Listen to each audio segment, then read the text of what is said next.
Բարի լույս, բարի առավոտ, իմ շատ սիրելի հեռուստադիտողներ, Կոտայք TV-ի եթերում իր աշխատանքը սկսեց Բարի լույսը, իսկ ես Ալիտա Եղիազարյանս բարձր տրամադրությամբ բոլորիդ մաղթում եմ լավ օր և բարի գործերով հագեցած օր։ Այսօր նոյեմբերի 13-ն է և այսօր նշվում է Կույրերի միջազգային օրը, համաշխարհային ամսաթիվ, որը կոչված է ուշադրություն հրավիրել այն մարդկանց վրա, որոնք ընդմիշտ կորցրել են իրենց տեսողությունը և գտնվում են կյանքի դժվարին իրավիճակում։ 1784 թվականին Փարիզում հայտնի մանկավարժ Վալենտին Հաուիը առանց կառավարության և ոչ պետական բարեգործական կազմակերպությունների օգնության բացառապես միայն անձնական միջոցներով և իր սեփական տանը բացեց աշխարհում առաջին դպրոցը կույր երեխաների համար աշխատավոր կույրերի արհեստանոց անունով։ Արհեստանոցի առաջին աշակերտը դարձավ եկեղեցու գավթի մոտից գտնված Խաչիկ Բոբոխյան անունով տղան։ Հետո դպրոց ընդունվեցին նաև Ֆրանսուայի տարեկից ևս 11 անապաստան երեխա։ Մինչև դա աշխարհում հայտնի չէր որևէ ուսումնական հաստատություն կույրերի համար։ Հաուիը կույրերին ուսուցանելու համար կիրառում էր իր մեթոդը կույրերի համար մտածված ունցիալ տարատեսակի միջոցով։ Չնայած ֆինանսական մեծ դժվարություններին Հաուը կարողացավ ստեղծել դպրոցին կից տպարան և այնտեղ հրապարակեց ուռուցիկ գծային ունցիալ տարատեսակով տպագրված մի քանի գիրք կույրերի համար։ Դրանք աշխարհում կույրերի համար առաջին գրքերն էին։ Այդ գրքերով էին տեսողություն չունեցող մարդիկ սովորում մինչև Բրայլի 6 տարատեսակի ի հայտ գալը։ Վալենտին Հաուիի գործունեությունը ուշադրություն գրավեց և ռուսական կայսրության արքունիքում ռուսական կայսր Ալեքսանդր I-ը 1803 թվականին Վալենտինին առաջարկություն ուղարկեց այդ ժամանակ Ռուսաստանի մայրաքաղաք Սանկտ Պետերբուրգում ստեղծել ուսումնական հաստատություն տեսողության մասնակի կամ լրիվ կորուստ ունեցող մարդկանց համար, որը մանկավարժը ընդունեց և 1806 թվականին ժամանեց Պետերբուրգ։ Հաուիը գտավ նվիրյալ ուսուցիչներ և երբ դպրոցը պատրաստ էր արդեն բացվելու, նամակ եկավ, որ ռուսական կայսրության լուսավորության նախարարության գրասենյակից եկավ պատասխան, որ Ռուսաստանում կույր երեխաներ չկան։ Այդ ժամանակ Վալենտինը սկսեց ինքը փնտրել աշակերտներ, որն առանձնապես դժվար չէր։ Նրանց մեծ մասին նա հանդիպեց Սմոլնի անկլանոցի մոտակայքում։ Վալենտին Հաուը պատրաստ էր ոչ միայն սովորեցնել կույր աշակերտներին, այլև կերակրել երեխաներին իր հաշվին։ Ալեքսանդր I-ը հրավիրեց 4 տարի անց 1807 թվականին։ Կայսրը հաստատեց Սանկտ Պետերբուրգի աշխատավոր կույրերի ինստիտուտի համար հաստիք, կանոնադրությունը և բյուջեն։ Այդ ամսաթիվը հետագայում համարվեց Ռուսաստանում կույրերի համար առաջին ուսումնադաստիարակչական հաստատության հիմնադրամը։ Սիրելի հեռուստադիտողներ, այսօր նախատեսում ենք հիմա դիտենք տեսահոլովակ, մի փոքր թարմանանք, լավ տրամադրությունը էլ ավելի բարձրացնենք, որից հետո կվերադառնանք և ես արդեն կներկայացնեմ մեր հարգարժան հյուրին։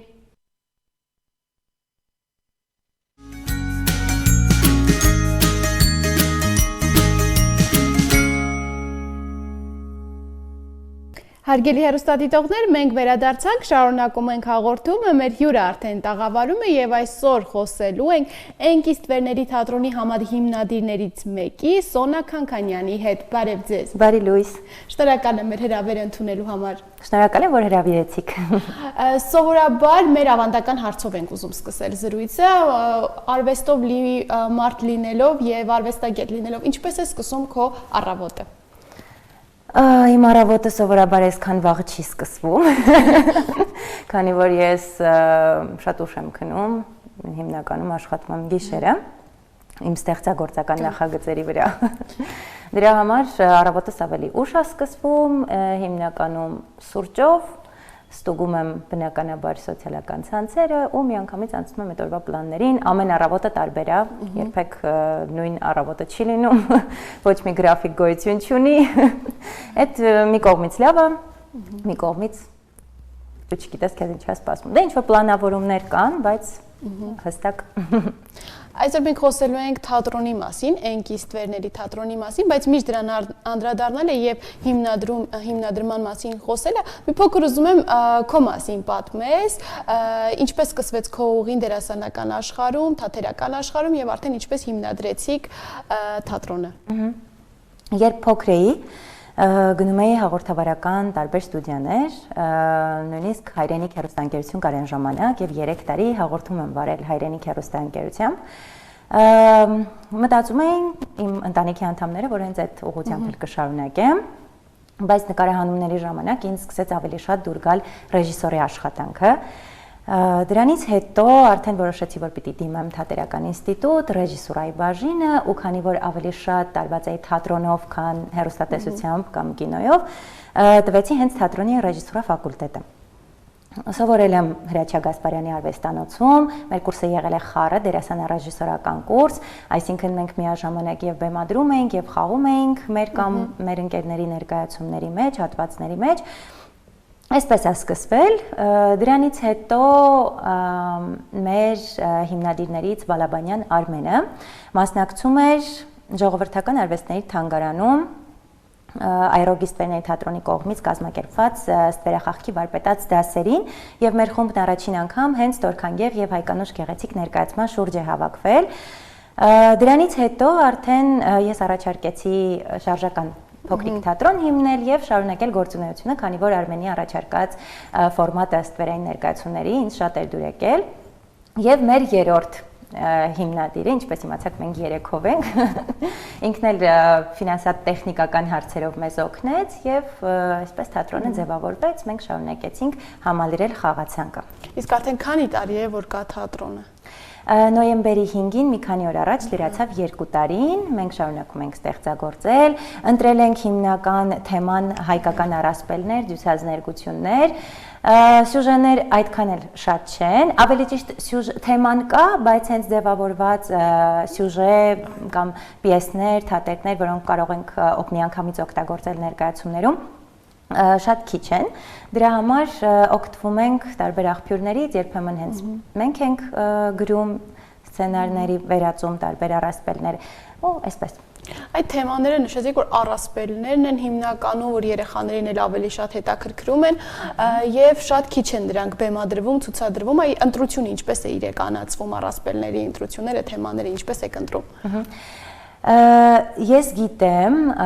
որ Արմենը, երբ որ վերցրել էր Տորքանգեղ եւ Հայկանուշ գեղեցիկ դյուցազներգությունը Ղազարոս Աղայանի, իրեն ասել էին վարպետաց դասերի ընթացքում, որ շատ բարդ բան ես վերցրել ստվերային ներկայացում բեմադրելու համար։ Բայց իրականում հետո հասկացանք, որ առասպելները շատ ավելի հեշտ է ստվերախաղքի լեզվով ներկայացնել, կարծես հենց այդ թատրոնի համար են գրված, եթե պիտի բեմադրվեն, ապա այդպես, որովհետև ստվերախաղքի միջոցով հնարավոր է ստանալ այդ կախարդանքը, որը որ այս դեպքում հնարավոր չէր լինի դրամատիկական թատրոնում, խոսքը գնում է նրա մասին, որ օրինակ եթե Տորքանգեղը հսկա հերոս էր, մենք արդեն մարդկային սովորական չափերով հասկանում ենք համամասնությունը ինչքան պիտի լիներ, այսինքն բեմում ստանալ դա հնարավոր է, բայց շատ մեծ ֆինանսական ներդրումներ, մասնագետների աշխատանք, մի խոսքով շատ ավելի բարդ աշխատանքի, իհարկե շատ լավ կլինի, եթե մի օր մեր թատրոններում ունենանք նմանատիպ մի բան, իսկ ստվերախաղքի մեջ շատ ավելի հեշտ է դա անել եւ ավելի պատկերավոր է լինում եւ ավելի տպավորիչ է լինում, կարծում եմ։ Առաջին ընտրությունը հենց այդպես է եղել, զուտ ուղակի Արմենի սիրած թեման, իսկ դրանից հետո մենք արդեն ուշադրություն դարձրեցինք, որ այդ սյուժեներին շատ քիչ են անդրադառնում, երևի թե հենց իմ մի քիչ առաջ նշածս պատճառով Եվ որոշեցինք, որ մենք կլրացնենք այդ բացը, կվերհանենք մոռացված թեմաներ, սյուժեներ, կամ ոչ այդքան մոռացված երևի թատրոնի պարագայում, որովհետև որպես գրական նյութ երեխաները դպրոցում ուսումնասիրում են դրանք, բայց որպես ավելի պատկերավոր որևէ արվեստի կամ թատրոնի որևէ տեսակի մեջ չեն հանդիպում։ Իսկ հիմնականում որ տարիքի երեխաների համար են բեմադրվում ներկայացումները։ Հիմնականում 6+ տարիքային խմբի համար եւ շատ հետաքրքիր է նաեւ մեծահասակներին, որովհետեւ մեր ներկայացումներին շատ հաճախ լինում են ընտանիքներով, նույնիսկ սերունդներով, ընտատիկ պապիկները իրենց երեխաների եւ թոռնիկների հետ, շատ ունենում ենք հանդիսատես, որ արտերկրից են գալիս Հայաստան եւ այդ ընթացքում եթե ներկայացում ենք ունենում, օրինակ Ամռան շրջանում շատ տենց հյուրեր ունեցանք ու շատ ուրախ ենք, որ այդ մարդիկ նույնիսկ Հայաստանում չեն ապրում, բայց շարունակում են կապված մնալ ու ուրախ ենք, որ մենք ինչ-որ առումով կարողանում ենք այդ կապը դառնալ այդ կապող օղակը։ Ինչպես նշեցիք, հաղորդման սկզբում, որ որոշ բաներ կա, որ ստվերներով ներկայացնելը մի փոքր ավելի բարդ է, եւ հիմնականում, երբ որ բեմադրում եք ներկայացումները, ինչ հիմնական բարդությունների եք բախվում եւ ինչպես եք կարողանում նաեւ դրանք հաղթահարել ամբողջ անձնակազմով։ Դե ինչպես նշեցի, մեր առաջնային այդ ֆինանսատեխնիկական հարցերը դերասան Մհեր Ալաբեկյանն է լուծել մեր համահիմնադիրներից։ Բնականաբար դա եղել է մեր միջոցներով եւ այսպես առաջնային տարբերակներ։ Մենք ունենում ենք հիմնականում երևի թե կասեմ տեխնիկական խնդիրներ, որովհետեւ ինչքան մեծ ստվեր շատ մեծ ստվեր ստանալու համար, որը կլինի ավելի տպավորիչ եւ ավելի մասշտաբային, պետք է համապատասխան տեխնիկա, քանի որ մենք օգտագործում ենք նաև գունավոր վիզուալներ։ Մեր ավանդական ստվերախաղ չէ, մենք օգտագործում ենք գունավոր անիմացիոն վիզուալներ, դրա համար օգտագործում ենք պրոյեկտոր։ Որքան տեխնիկապես հզոր է պրոյեկտորը, այնքան ավելի մաքուր պատկեր, ավելի մեծ ստվերներ ու ավելի տպավորիչ մենք կարող ենք ստանալ։ Բայց քանի որ մենք հիմա դեռևս չունենք այդպես շատ զարգացած տեխնիկա ունենալու հնարավորությունը, մենք փորձում ենք ավելի գեղարվեստական կրեատիվ լուծումներ տալ եւ հաճախ ավելացնում ենք նաեւ մարդկային ստվերները, այսինքն մենք ենք նաեւ հայտնվում կադրում, այսպես երևի թե մեր հիմնական բարդությունները կապված են ավելի տեխնիկական մասի հետ, քան ստեղծագործական, իսկ ստեղծագործական մասով միակ խնդիրը հենց դա է, որ մշակված թատերկեր չկան կամ ինչ-որ ավարտուն սյուժեներ չկան, որ կարողանանք միանգամից դրանք վերցնենք եւ բեմադրենք, բայց փնտրում ենք առայժմ, օրինակ Տորքան Գեղեփայկանուշ գեղեցիկը Փառք Աստծո Ղազարոս Աղայանը ժամանակին մշակել է եւ հիանալի գործ է ստացվել, հետո մենք բեմադրել ենք Կաղանդ Պապ վերադարձրի գելից հեքիաթը, որը Dim Communications-ի պատվերով գրել է Աստղիկ Սիմոնյանը, շատ հետաքրքիր, գեղեցիկ ու ավանդական ամանորի մոտիվներով հեքիաթ է։ Հետո Հայկ եւ Բելի առասպելն ենք բեմադրել, թիվ 405-ի հետ ենք համագործակցել իրենց պատկերապատման մոտիվներով, բայց օրինակ այս տարվա ամանորյա ներկայացումը, որը կոչվում է Խլվլիկ Փուշը, ամանորի իրական խորհուրդը, արդեն մենք ենք գրել, հեղինակը թատերկի ես եւ Բալաբանյան Արմենն ենք, եւ մենք օգտվել ենք արդեն Կաղանդ Պապ վերադարձրի գելից հեքիաթից, այդ մոտիվներով շարունակել ենք եւ արդեն Խլվլիկի մասին ենք գրել։ Իսկ որքան ժամանակ է պահանջվում, ինչեւ որ կարողանաք լիարժեք արդեն պատրաստ լինի ներկայացումը եւ հանդիսատեսը կարողանա գալ դիտել։ Եթե ասեմ բուն ակտիվ ընթացքը երևի թե 2 ամիս, բայց մինչև դա միշտ լինում է նախապատրաստական շրջան, երբ մենք քննարկում ենք մեր իդեաները, փորձում ենք հասկանալ թե ինչ կոնցեպտով է լինելու, ովքեր են ներգրաված լինելու, մենք նաև հնչյունավորում ենք անում եւ դերաբաշխում ենք անում այդ առումով, մի խոսքով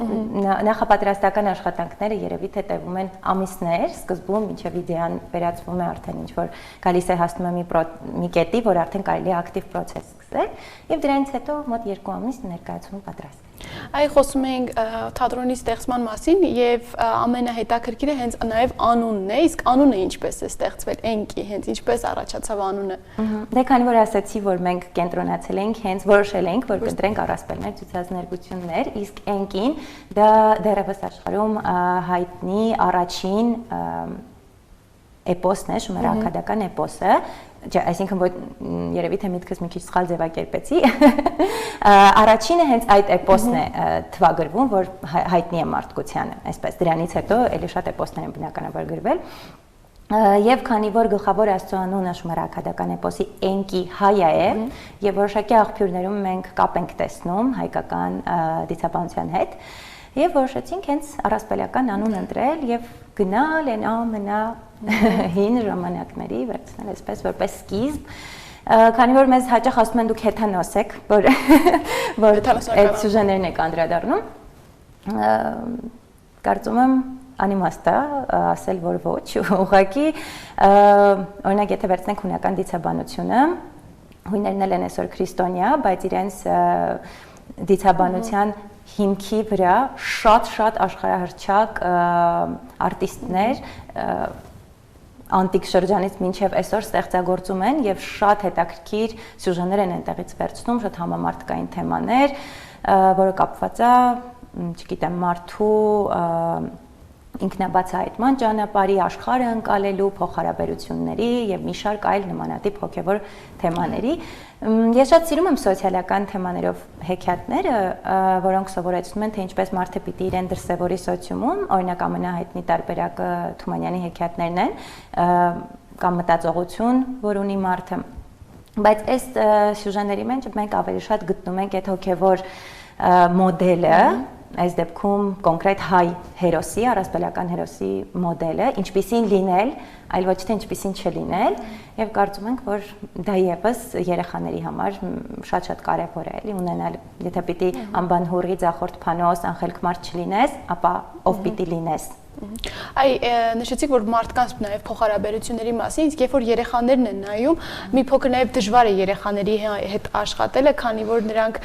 տեսնում են, հավատում են եւ սովորում են։ Այնպես եք նաև այնպես աշխատում, որ երեխաների հոգեբանության վրա ճիշտ ազդեք եւ ձեր ներկայացումները ունենան հիմնական ասելիք եւ երեխաները նաև կրթվեն։ Լինում ենք մաքսիմում անկեղծ, որովհետև երեխաները միակ բանը, որ ընդունում են ի սրտե, այդ քո կողմից անկեղծ լինելն է։ Հիմա կբացատրեմ, թե ինչու, ոնց ենք մենք դա անում։ Նախ մենք իրենց պատմում ենք, երբ որ շրջայց է լինում, քանի որ ասեցի թանգարանային տարածքներում ենք խաղում, սկզբում իրենք միանգամից ինտեգրվում են թեմայի մեջ։ Օրինակ մենք մեր ներկայացումները հիմնականում խաղում ենք առասպելները Լուսիկ Աբուլացու տուն թանգարանում եւ իրենք գալիս են միանգամից հայկական մշակութային մթնոլորտում են հայտնվում, շրջում են, շատ բան արդեն այդտեղից սովորում են, գիտերն իրենց պատմում են, շատ հետաքրքիր իրենց մատչելի ձևով։ Դրանից հետո արդեն մենք ենք զրուցում ստվերային թատրոնի մասին, իրենց պատրաստում ենք, թե ինչ են դիտելու։ Հետո նայում են ներկայացումը, որից հետո մենք նորից խոսում ենք, զրուցում ենք իրենց հետ, հարցնում ենք իրենց կարծիքը, խաղ ենք խաղում միասին, որի ընթացքում իրենք պատասխանելով հարցերին եւս մեկ անգամ հիշում են թեման, ինչ որ նոր բաներ, որոնք սովորում էին, ամրապնդվում են։ Դրանից հետո անում ենք վարպետաց դաս, որ ինքը պատրաստի հերոսին խաղացնի եւ տանի տուն, այս դեպքում ինքը տանում է եւ պատմության մի մասնիկը, եւ ստվերային թատրոնի մի մասնիկը իր հետ, եւ այսպես մեր թատրոնը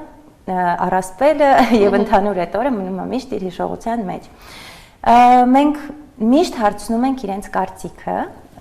միշտ լսում ենք իրենց առաջարկները եւ դրանով կարծում եմ դառնում ենք իրենց ընկերը եւ հետագայում էլ շատ բալիկներ նորից վերադառնում են ուրիշ ներկայացում դիտելու,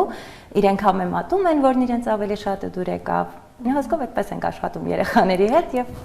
ամենաշատը ներկայացումներն են հավանում երեխաները, որ ամենաշատը հետաքրքրում են, գալիս են եւ ամենալավ պատասխանները ստանում եք։ Ճիշտն ասած, բոլոր ներկայացումներից հետո ոգևորություն է լինում, այդպես չեմ կարող ասել, երևի պիտի առանձին հարցում կազմակերպենք, որ այդ հարցի պատասխանն իմանանք, բայց հետաքրքիր է, որ մենք առաջարկ ստացանք Եղիշե Չարենցի տուն թանգարանի կողմից եւ բեմադրեցինք Չարենցի ստեղծագործությունը Գիքորի երազը, որը փոխադրություն է Սամուել Մարշակի գրքույկների մասին պոեմից, եւ Թումանյանի Գիքորը չէ, շատ հաճախ մարդիկ խառնում են, շատ ուրախ պատմություն է զվարճալի։ Եվ մտածում ենք, որ մեր խաղացանկային ներկայացում չի դառնա, քանի որ առասպել չէ, ջութազներգություն չէ, մեր թեմաների հետ կապ չունի, բայց շատ սիրվեց։ Երեխաները այդ գրքերի մասին պատմությունը Չարաճճի հերոսի հետ նույնականանալը եւ շատ ուսուցողական ներկայացումը, թե ինչպես վարվել գրքերի հետ, գրքերի անսահման աշխարհի մասին, եւ դա էլ իր տեսակով էլի դարձավ մեր խաղացանկային ներկայացում եւ էլի շատ սիրվեց։ Երեխաները նշեցիր, որ հավանում են բոլոր ներկայացումները, մեծ ոգևորությամբ են ընդունում, իսկ որպես բեմադրող, ռեժիսոր, դերասան այսքան ժամանակ աշխատելով եւ լինելով թիմում, ո՞րն է եղել քեզ մեջ ամենամեծ տպավորված ներկայացումը, որ շատ հավանել ես դու։ Եթե անկեղծ ասեմ, ես շատ սիրում եմ Կաղանդ Պապ վերադարձ Ռիգելից ներկայացումը, քանի որ դա իմ բեմադրած առաջին ստվերային ներկայացումն է եղել եւ ես հիշում եմ իմ ոգևորությունը, երբ ես գտա հայկական ամանորյա լեգենդի մասին պատմող հեքիաթ։ Մենք այդ ժամանակ չգիտենք, որ հեքիաթը գոյություն ունի, երևի դա մեր բաց թողումն էր,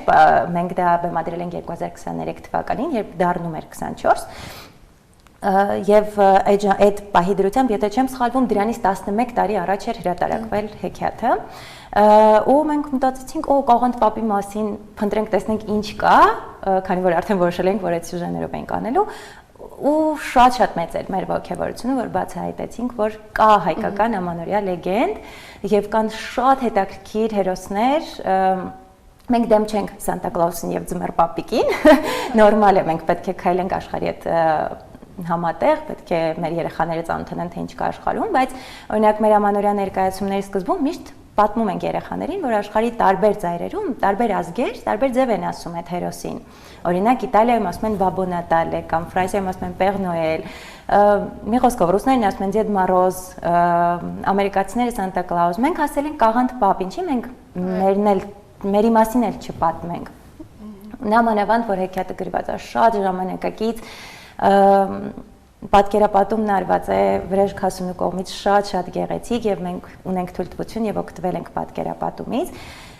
Մի խոսքով մենք ունենք Կաղանդ պապ, ինքն ունի օգնականներ, խլվիլիկներ, շատ հետաքրքիր բնավորություններով, շատ նման մարդկային, մեզ շատ նման ու շատ սիրուն ու հեքիաթային պատմություն, որը հիմա մենք արդեն շարունակում ենք։ Իսկ երեխաները ինչ եք նկատում, երբ որ նայում են ներկայացումները, բացի մեծ ոգևորությունից, ուրախությունից, ինչպես է ստվերային թատրոնը նաև նպաստում նրանց երևակայության զարգացմանը։ Հիմնականում մեր հանդիսատեսը, լավ, չասեմ բոլորը, բայց մի մասը արդեն ծանոթ է լինում ստվերային թատրոնին, եւ մենք շատ զարմանում ենք, որ փոքր երեխաները դիտած են լինում Այրոգի ստվերների թատրոնի ներկայացումները, քանի որ Այրոգին ավանդական ստվերախաղքի ներկայացումներ է բեմադրում ու ավելի մեծերի համար, ավելի հասուն թեմաներով։ Բայց երեխաների մոտ շատ է դա տպավորվում, եթե մի անգամ դիտած են լինում, եթե հարցում եմ ինչ եք դիտել, իրենք միանգամից պատմում են սյուժեն, ինչը որ տեսել են։ Դրանից կարելի է ենթադրել, որ նույնիսկ եթե թեման ամբողջությամբ հասանելի չի երեխային, ստվերային թատրոնը մեծ տպավորություն կարող է թողնել, ու ինձ թվում է, որ մեր հետո արդեն պատմում են, որ դիտել են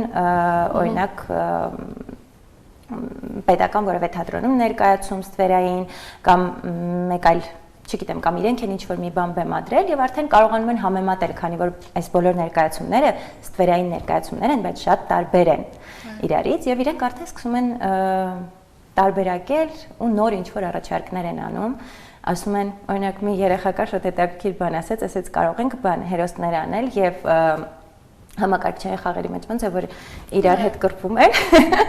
ինքը տենց առաջարկեց ու մենք մտածեցինք որ բայց շատ լավ տարբերակ է էլի որ երեխաները տիկնիկներով խաղան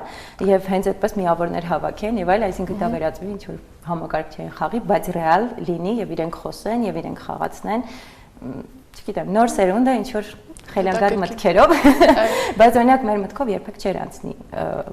ինչ-որ համեմատություն անցկացնել են թատրոնի կերպարի եւ դուք պետք է իհարկե անպայման իսկ կան մտքեր կան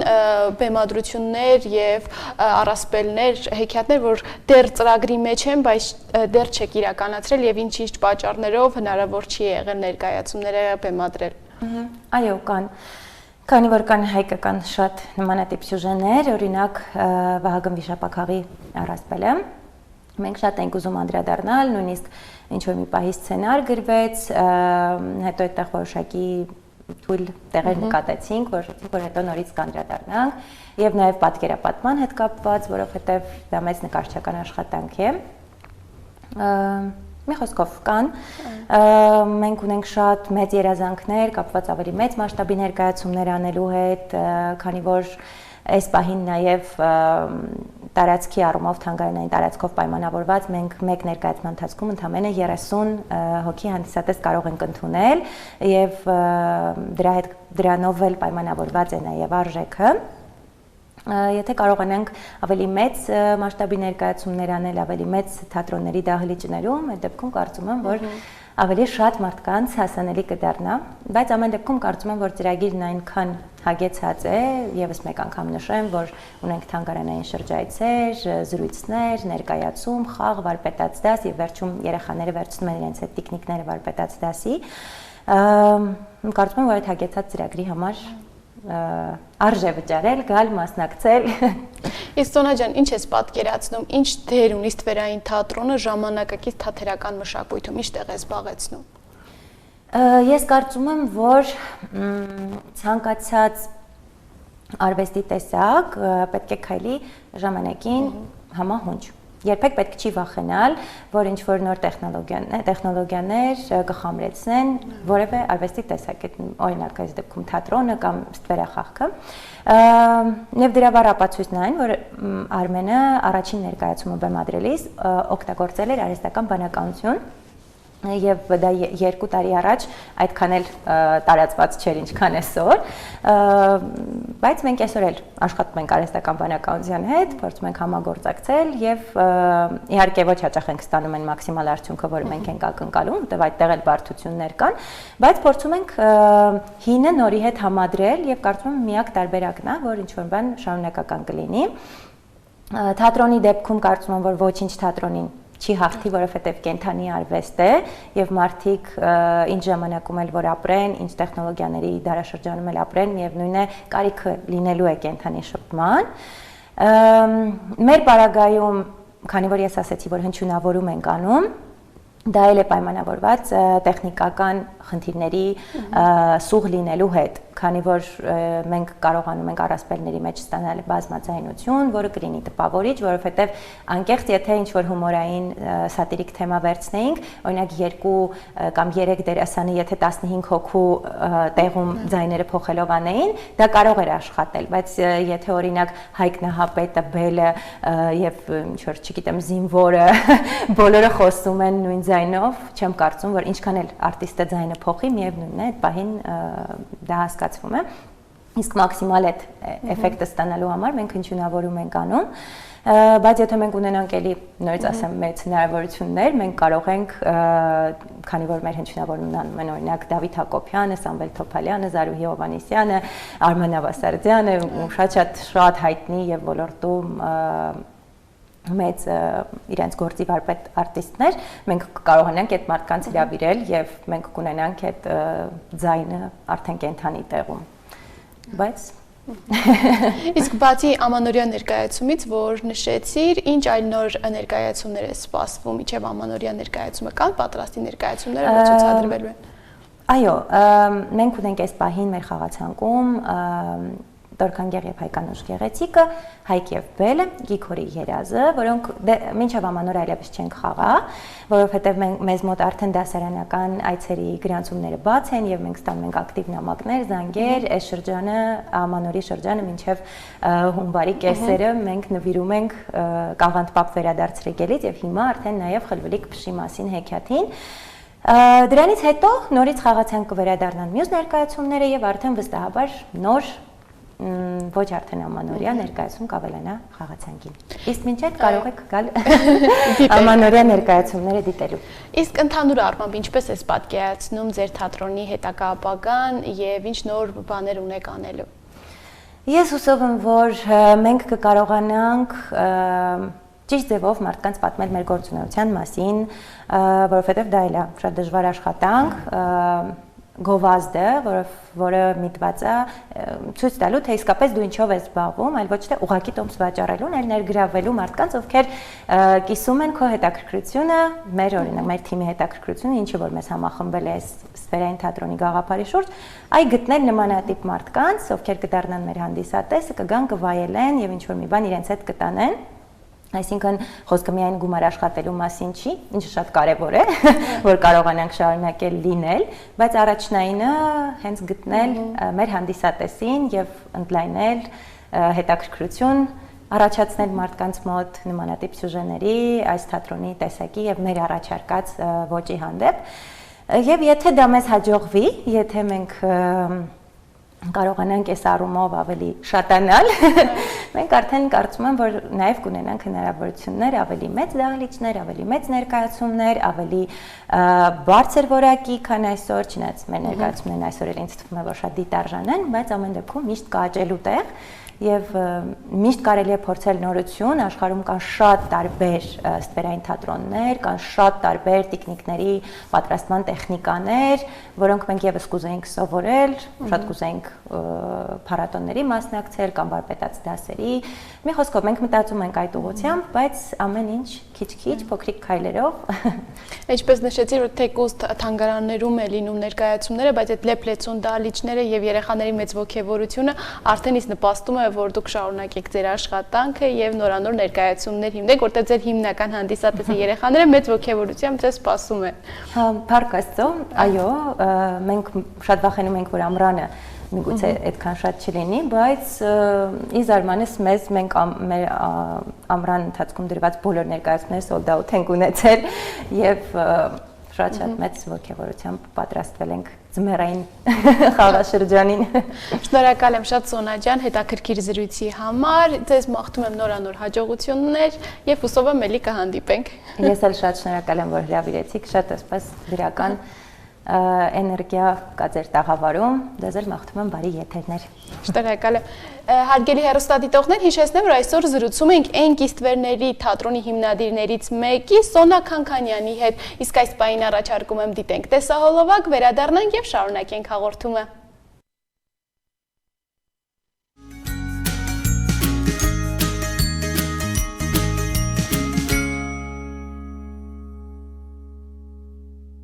Մենք վերադարձանք հարգելի հեռուստադիտողներ, շարունակում ենք թողարկումը։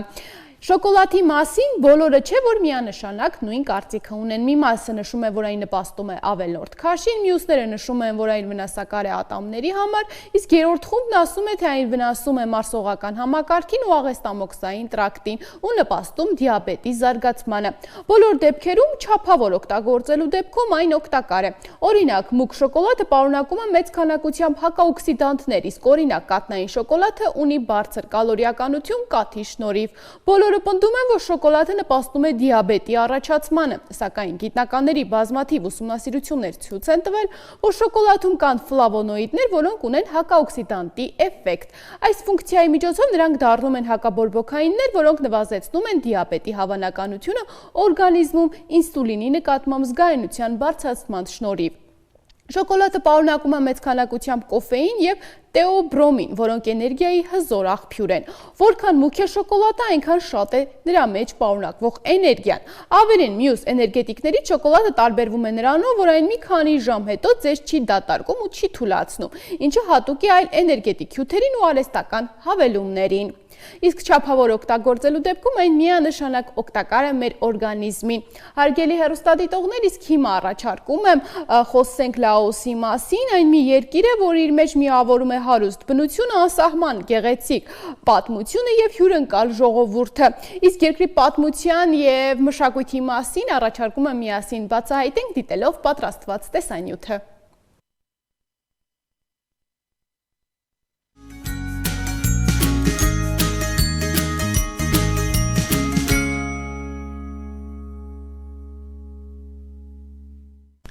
Լաոսը երկիր է հարավարևելյան Ասիայում, հնդկաչին թերակղզում։ Այն սահմանակից է Չինաստանին, Վիետնամին, Կամբոջային եւ Թայլանդին։ Երկիրը իր անվանումը ստացել է Լաո ժողովրդի անունից։ Մարդու բնակության ամենավաղ հետքերը Լաոսում վերաբերվում են վերին քարի դարին։ Լաոսը առավելապես լեռնային երկիր է, հյուսիսում Տրանին բարձրավանդակն է, արևելքում Աննամի լեռները, հարավում Բոլովեն սարավանդը։ Խոշոր գետը Մեկկոնգն է, հոսում է գլխավորապես Լաոսի արևմտյան սահմանի երկայնքով, որոշ տեղերում նավարկելի է, տարածքի 2/3-ը ծածկված է մուսոնային անտառներով, Լաոսում ապրում են մոտ 70 ազգություն ու ցեղ, բնակչության մեծ մասը կենտրոնացված է հովիտներում, տնտեսապես ակտիվ բնակչության մոտ 73%-ը զբաղված է գյուղատնտեսությամբ, Լաոսը հետամնաց ագրարային երկիր է, ազգային համախառը ներքին արդյունքի 23.7%-ը բաժին է ընկնում գյուղատնտեսությանը, պարենային գլխավոր կուլտուրան բրինձն է, աճեցնում են են եգիպտացորեն, ծխախոտ, բամբակենի, սրճի ծառ։ Խոշոր եղջերավոր անասունները բուծում են գլխավորապես որպես քաշող ուժ։ Զբաղվում են նաև խոզաբուծությամբ ու թռչնաբուծությամբ, մթերում են արժեքավոր ծառատեսակների փայտանյութ։ Մինչև 20-րդ դարի սկիզբը Լաոսի լուսավորության կենտրոններն էին բուդդայական տաճարները, որտեղ հոգևորականները ուսումնասիրում էին կրոնական կանոնադրությունը և ստանում ընդհանուր տարրական գիտելիքներ։ Լաոսում աշխարհի կրթությունը մտցվել է ֆրանսիական տիրապետությունից հետո։ Երկրում արվեստի հնագույն նմուշներից են սափորների, հովտի, գրանիտե վիթխարի անոթները։ Միջնադարյան կերպարվեստի հուշարձաններից են Բուդդայի քարե, փայտե և բրոնզե արձանները։ Անկախության հաստատումից հետո կառույցներում օգտագործվում են նաև ժամանակակից և ազգային ավանդական ձևերը։